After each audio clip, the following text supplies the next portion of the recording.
¿Cuál fue la colaboración con la Fiscalía? Solicitamos un fiscal destacado y realmente lo dieron. Nosotros teníamos un fiscal destacado que estaba en la Superintendencia de Sociedades, porque con esta persona teníamos que mirar, él además tenía que capacitar a las personas que iban a hacer todas las tomas de posesión para el tema de la custodia de la prueba, ¿no? Era muy importante porque no se podía, había que tener cadena de custodia para que no fuéramos a perder las pruebas que encontrábamos en las tomas de posesión. En estas tomas de posesión íbamos con varias, por lo menos un funcionario de cada una de las entidades. Y como en varias partes del país, en algunas no permitieron ni siquiera la entrada del gobierno, pues no se pudieron hacer las visitas. Y en otras, pues la gente estaba muy molesta y pues como ustedes saben, la gente lo que decía era que el gobierno así se iba a robar la plata que iba a encontrar allá en todos esos sitios donde estaban depositados los recursos. Pues llegábamos, Superintendencia de Sociedades, Fiscalía, Procuraduría, de cada persona, un funcionario de cada entidad, y si había gente de la comunidad, los invitábamos para que participaran en la toma de posesión, para que se dieran cuenta de qué encontraban de recursos en los establecimientos donde aparentemente estaban. Con la Fiscalía también se pidió una información espejo que reposa en las investigaciones para que los interventores pudieran adelantar la devolución de dinero de manera expedita, porque esa información tenía que estar, como les digo, que era la prueba, la custodia. Entonces, el interventor de todas maneras tenía que tener esa información también completa para poder establecer quiénes eran los posibles defraudados allí. Propusimos una reunión en la Fiscalía General de la Nación con todos los directores seccionales de la Fiscalía que llevaban los casos, con los agentes interventores, porque era necesario que los fiscales que llevaban los casos tuvieran una permanente relación con los interventores. Esta reunión se hizo el 3 de febrero del 2009. Se solicitó la creación de una unidad especial para intervenidas. Con fundamento en esta solicitud, la Fiscalía procedió a concentrar en unos pocos fiscales los procesos de intervención para facilitar la coordinación con los agentes interventores. Coordinar con las fiscalías seccionales el tema de unificar los criterios adoptados por los fiscales que conocen los diferentes procesos de intervención para que se adelanten de manera ágil. Designar funcionarios digitadores de las supersociedades para colaborar con los fiscales del caso en el tema de determinar las víctimas en el proceso penal. O sea, había que coger, a veces no encontramos, en la mayoría de los casos no encontramos información, entonces había que empezar a recuperarla para saber quiénes eran las personas que habían depositado dineros allí, para poder establecer cuánto era el número de esas personas y cuáles eran las cuantías de las obligaciones. Designar expertos en el tema contable y jurídico para apoyar las investigaciones de la Fiscalía y acompañar al fiscal ante el juez de garantías. Esto fue una labor muy importante en la Superintendencia. La misma Fiscalía señaló que el 60% de las pruebas que se encontraron para el tema de MG, por ejemplo, fue todo recaudado y colaborado por la Superintendencia de Sociedades. Inclusive la DEA le dio a la Superintendencia de Sociedades un reconocimiento. Se elaboró con la Superintendencia Financiera, lógicamente teníamos que actuar, todos los días nos reuníamos 2 veces por lo menos con la Superintendencia Financiera, se hizo un protocolo de manera conjunta con ellos para que no hubiera dualidad de funciones.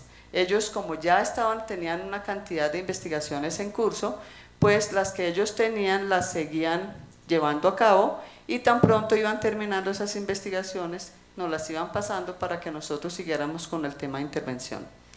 Se tuvo una comunicación coordinada permanente con el fin de establecer las sociedades sobre las cuales actuaría cada entidad, con el fin de evitar duplicidad de actuaciones por parte de las 2 entidades. Se coordinaron las modificaciones a los decretos expedidos en la declaratoria de emergencia social, se coordinó la defensa judicial de las entidades también, con un contacto permanente con el comité jurídico de cada entidad y con la alineación de la Presidencia de la República. Con la Policía Nacional también se tuvo una colaboración permanente, comunicación y coordinación para proceder al sellamiento de los puntos captadores, lo cual fue informada cada vez que se ordenaba una intervención.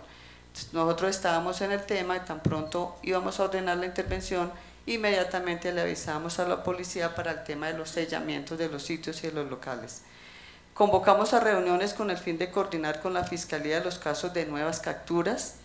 Se solicitó la colaboración con el fin de fijar parámetros para el manejo de información y pago de recompensas, lo que dio como resultado el establecer una línea gratuita nacional para que los cooperantes informaran sobre dineros y bienes de los captadores.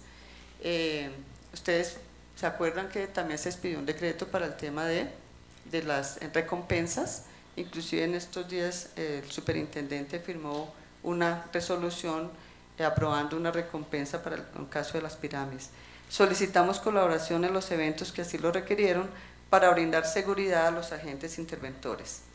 Con la Procuraduría General, coordinar con todos los funcionarios de dicha entidad el acompañamiento a las tomas de posesión. Teníamos que también ir con funcionarios de la Procuraduría que nos acompañaran a las tomas de posesión y solicitamos conceptos sobre la viabilidad de dicho acompañamiento. Con el Banco Agrario, que fue una colaboración muy importante con ellos nos acompañaban a todas las tomas de posesión con el fin de que el mismo banco tomara los recursos que encontrábamos en las cajas fuertes, el mismo banco lo cogía desde ese momento en la toma de posesión y solo restaba constituir el respectivo título judicial, de manera que los recursos que se recuperaron en las cajas fuertes que encontramos no pasaron por ninguna mano, sino inmediatamente allá en la diligencia, en la toma de posesión, el Banco Agrario se hacía responsable de ese dinero. Se apoyó la gestión adelantada con los agentes interventores en la apertura de las cuentas en los procesos de intervención, porque estos agentes interventores lo primero que tenían que hacer era abrir una cuenta a nombre de la sociedad intervenida, para que todos los bienes fueran depositados allí. Eso también se hizo con el Banco Agrario y prestó mucha ayuda para que pudieran abrir ágilmente estas cuentas. Con la DIAN, solicitamos la asignación de funcionarios de dicha entidad para el acompañamiento de los agentes interventores a las tomas de posesión, especialmente en los casos de MG y de RFE. Resulta que como la DIAN tiene funcionarios casi en todo el país, digamos que 120 funcionarios de la DIAN hicieron las veces de funcionarios de Superintendencia de Sociedades para asistirnos a nosotros en esas tomas de posesión en los sitios donde especialmente DRF y DMG, que eran los sitios donde más había intervención. Coordinar la proyección del decreto para precisar la responsabilidad del agente interventor respecto a las obligaciones fiscales para fiscales aduaneras, cambiarias o derivadas de tasas de contribuciones nacionales territoriales a cargo de las personas intervenidas. De esto se expidió el decreto 45 de 2009. Pues allí se habló de cómo iban a hacer, porque se ampliaron plazos para las declaraciones de renta en el tema de las intervenidas. Nosotros inclusive, pues lógicamente tuvimos que ampliar unos plazos y no pedirles información financiera a estas sociedades que estaban siendo intervenidas, porque lógicamente todo esto fue trastornado con el tema de la intervención. ¿Qué hicimos además en la superintendencia como reglamentaciones internas? La resolución 100-051-30 delegó funciones al delegado de procedimientos mercantiles en el tema de intervención, por lo que les comenté que es un tema jurisdiccional. Y la resolución 165-053-62 creó el grupo de intervenidas. ¿Y qué pasó en la delegatura para inspección, vigilancia y control? También se expidió una resolución de 2009 que delegó funciones a la delegatura.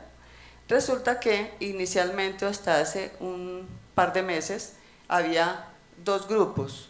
Uno en la delegatura de inspección, vigilancia y control, a cargo de la doctora Betty González, que nos acompaña, que fue la que realmente lideró y tuvo que afrontar todo este tema de las pirámides allá en la superintendencia. Ella era la jefe de un grupo que se llama Supervisión Especial. Nosotros llamamos a ese grupo Supervisión Especial porque allí tenemos todas estas funciones que nos han ido regalando poco a poco y que no son la esencia pues de la Superintendencia de Sociedades. Todo lo que nos van regalando poquito a poco y que nos van dando cada rato, como los fondos ganaderos, los clubes con deportistas profesionales, las sociedades que están en un proceso de extinción de dominio, las sociedades de autofinanciamiento comercial. Y fuera de eso, entonces dijimos, como este es otro regalito, pues que como que no tiene nada que ver con la inspección, vigilancia y control de las sociedades, que es la esencia de la superintendencia, entonces unamos este regalito al grupo de supervisión especial y aprovechamos que la doctora Betty pues era una dura allí para manejar un tema más y a ella se le asignó este tema. Entonces, en este grupo, ¿qué hacían? En este grupo hacían las investigaciones, o sea, todas las visitas, apenas teníamos el conocimiento, una queja, un alcalde nos llamaba, veíamos algo en el periódico, inmediatamente se hacía una visita. Lo primero que hacía era hacer la visita para establecer si efectivamente había una captación ilegal o no la había. Si allí en este grupo se determinaba que efectivamente había una captación, se hacía un informe muy completo para determinar esa captación ilegal y ese informe se le enviaba a la otra delegatura, a la Delegatura de Procedimientos Mercantiles, para que dentro de sus facultades jurisdiccionales esta delegatura interviniera a la compañía. Y además se fusionó, pues ya les conté, a ese grupo la facultad de intervenidas. Dentro de esa facultad de inspección, vigilancia y control, ¿qué encontramos?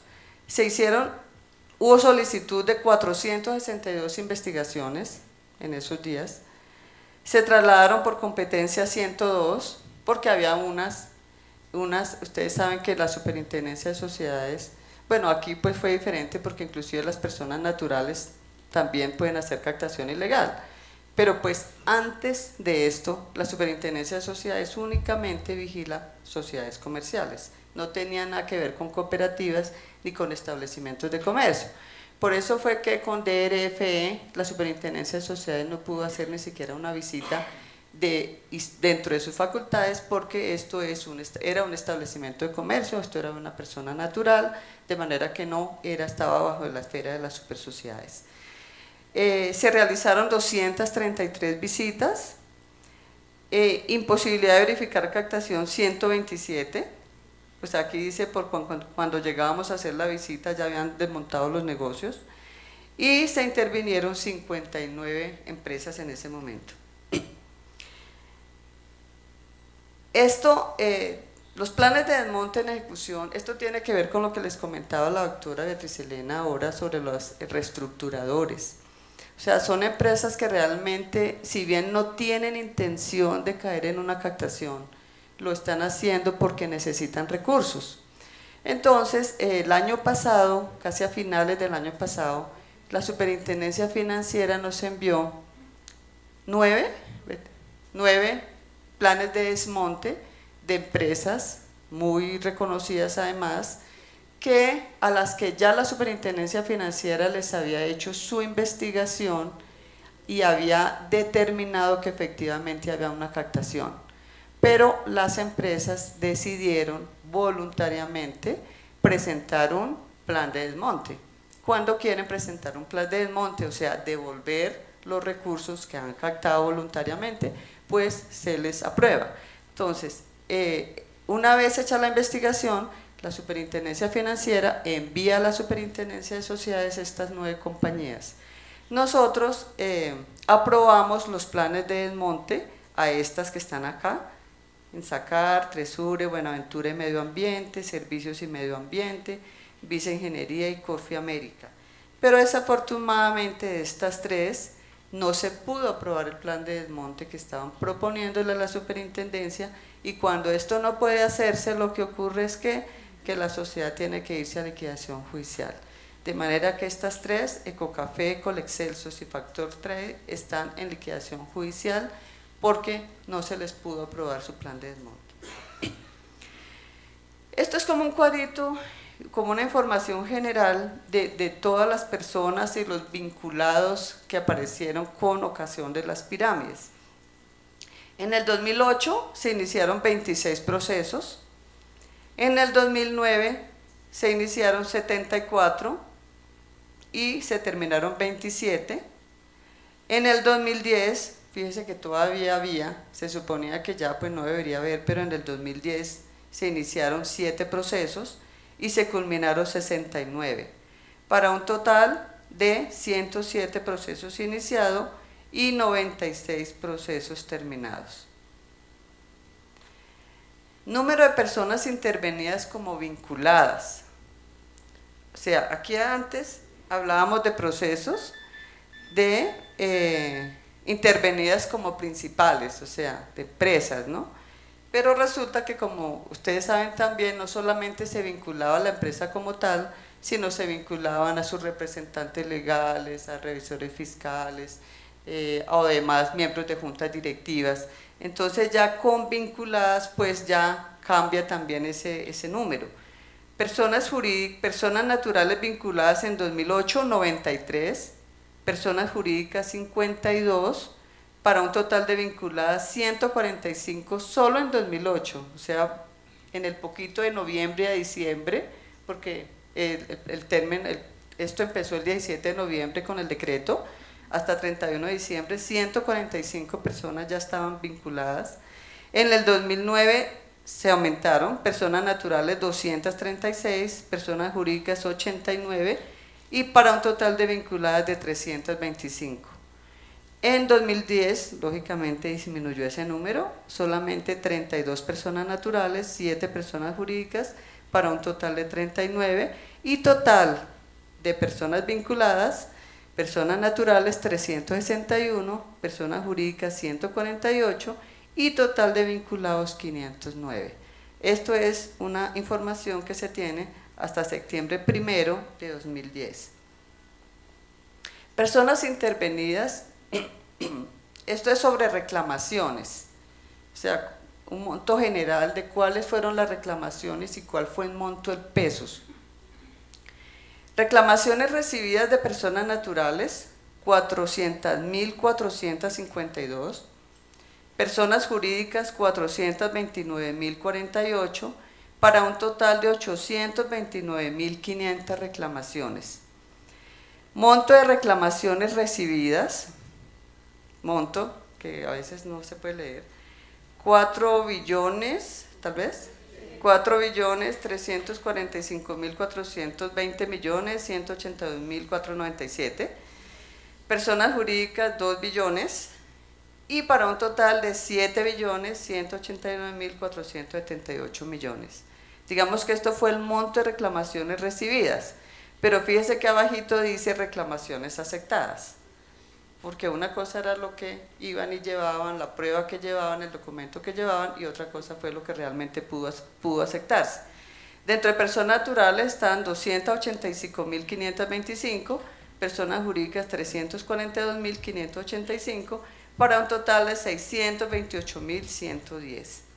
Monto de reclamaciones aceptadas, también es muy diferente el monto, 1.663.000 millones en personas naturales, en personas jurídicas 1.786.000, para un total de 3.450.000 millones.